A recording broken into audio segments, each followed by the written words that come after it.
I am Dr. Giriraj Singh, lecturer of chemistry. Dear student, आज के इस video में फिनॉल की प्रॉपर्टीज़ को डिस्कस करेंगे।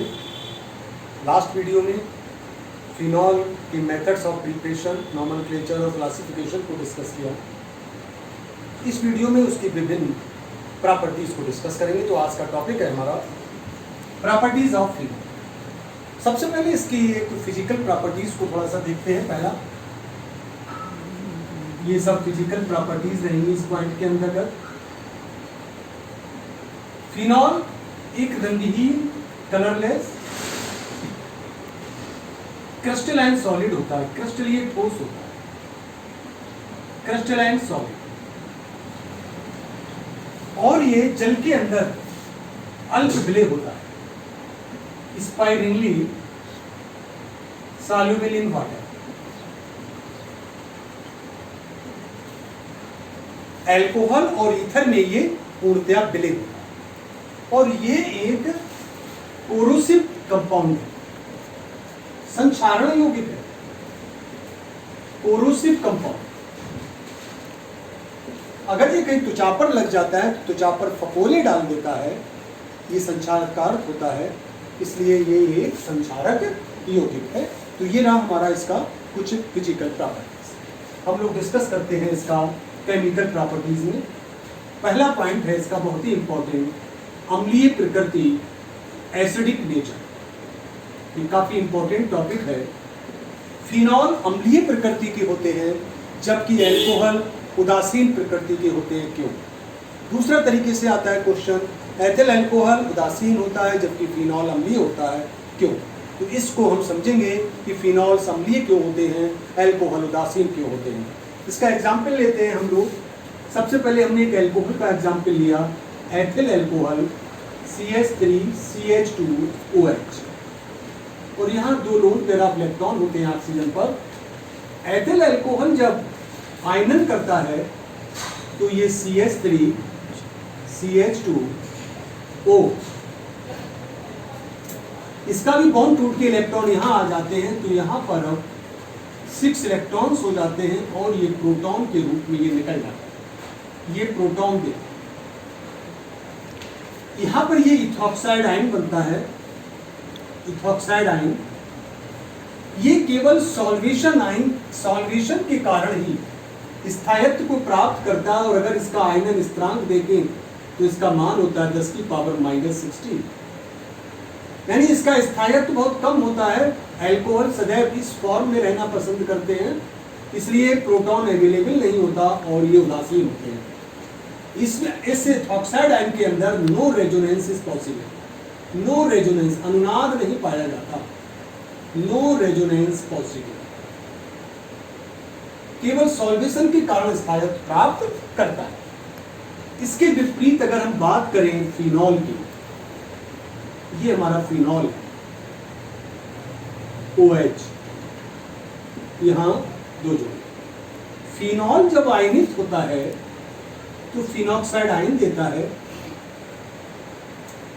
यहाँ के इलेक्ट्रॉन भी ऑक्सीजन पर आ गए, ये टूट करके प्रोटॉन के रूप में निकला, तो यहाँ पर ये 6 इलेक्ट्रॉन्स और ये H+ प्रोटॉन दिया, इसको फिनॉक्साइड आयन कहते हैं।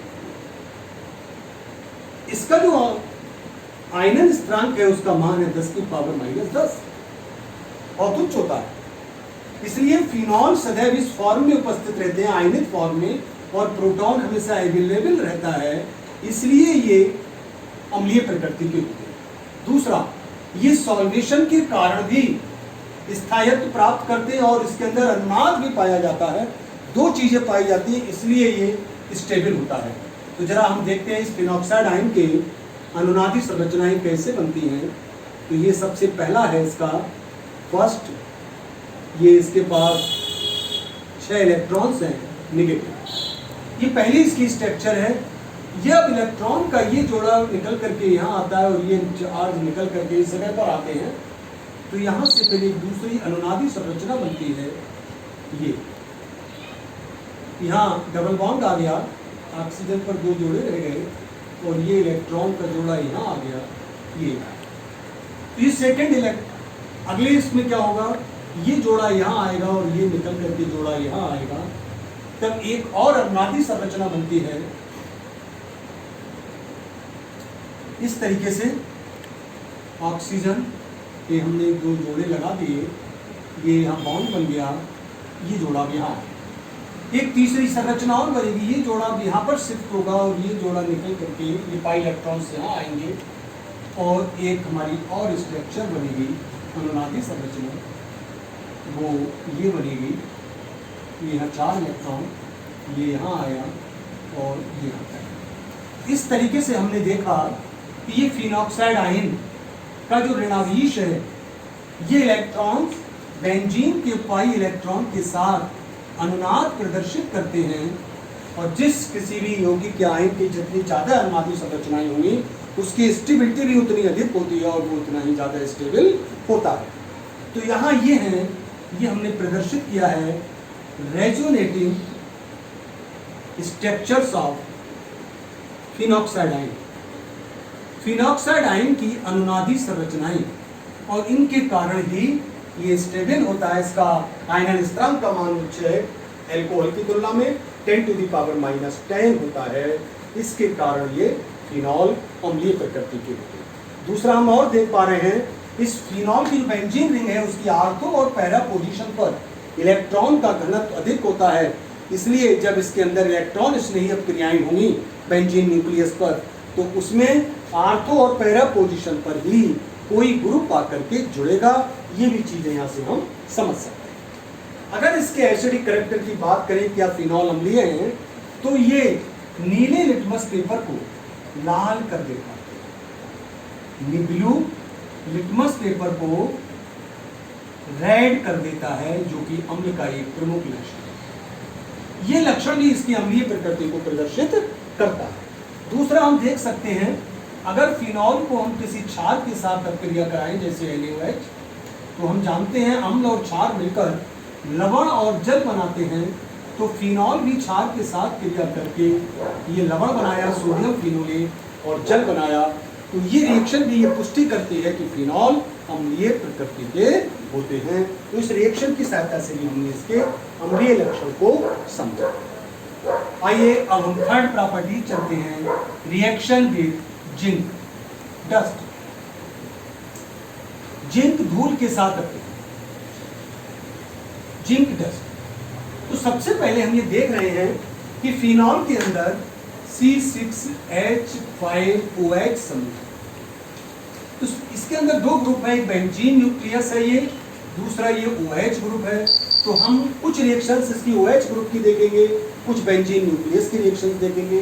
तो सबसे पहले OH ग्रुप की रिएक्शंस देख रहे हैं, उसके कारण अपक्रियाएं हैं जिनमें OH ग्रुप में क्या भाग लेगा।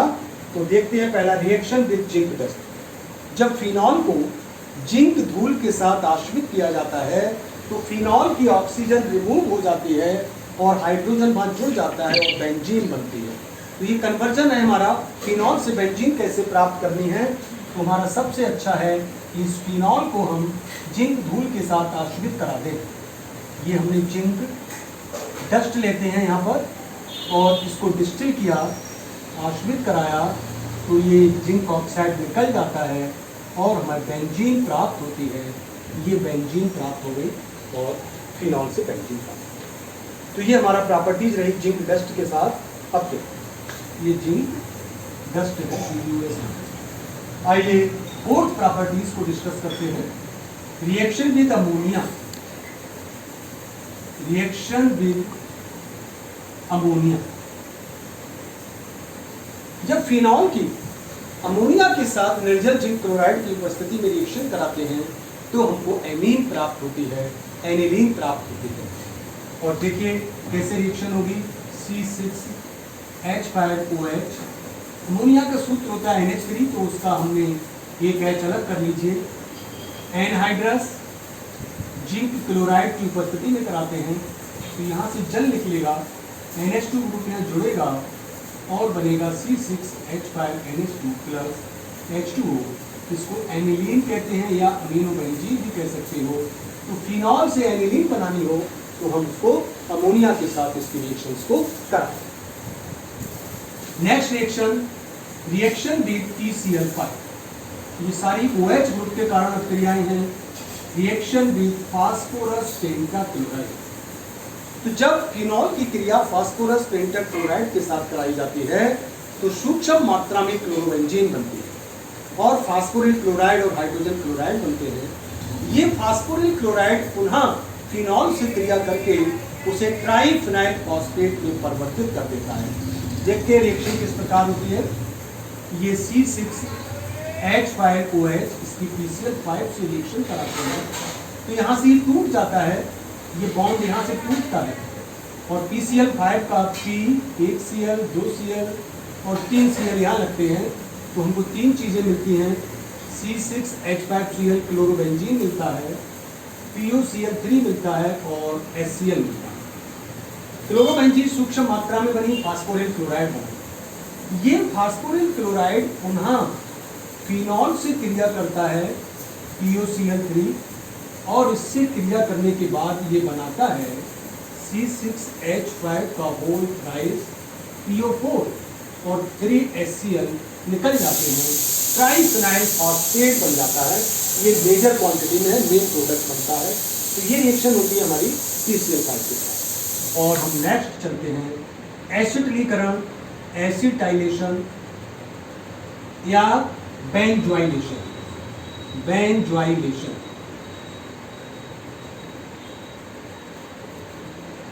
फिनॉल का जब हाइड्रोजन एसिटिल ग्रुप से हटता है तो उसे एसिटिलीकरण कहेंगे और बेंजोइल ग्रुप से जब रिप्लेस होता है तो बेंजोइलीकरण कहते हैं। तो देखते हैं क्या होता है कि जब फिनॉल की क्रिया एसिटिल क्लोराइड CH3COCl के साथ कराते हैं तो एस्टर बनता है फिनाइल एसीटेट। फिनॉल को रिवर्स करके लिख देते हैं C6H5OH, तो इसका H और इसका Cl मिलकर HCl निकलता है। इन दोनों भागों को जोड़ देंगे CH3COO C6H5 प्लस HC, इसे कहते हैं फिनाइल एसीटेट, जो कि एक एस्टर है। फिनाइल एसीटेट बनता है। इस अभिक्रिया को एसिटिलीकरण कहते हैं। और यदि हमने इस एसिटिल क्लोराइड के स्थान पर बेंजोइल क्लोराइड ले लिया C6H5COCl और फिनॉल के साथ अभिक्रिया कराई C6H5OH, तो इसका H और ये Cl मिलकर HCl निकलेगा और यहाँ बनेगा C6H5COO C6H5 प्लस HCl। इसे बेंजोइल, इसे फिनाइल एसीटेट, फिनाइल बेंजोएट, ऊपर फिनाइल एसीटेट बनता है, ये फिनाइल बेंजोएट बनता है। इस प्रक्रिया को एसिटिलीकरण कहते हैं और इस प्रक्रिया को बेंजोइलीकरण कहते हैं, क्योंकि ये बेंजोइल क्लोराइड के साथ प्रक्रिया करेगा। आज के इस वीडियो में हम लोगों ने इतना गुणों को डिस्कस किया। अब इसकी जो बेंजीन न्यूक्लियस के कारण जो प्रॉपर्टीज होंगी उनको अगले वीडियो में देखेंगे। आज की वीडियो में बस इतना ही। Thank you.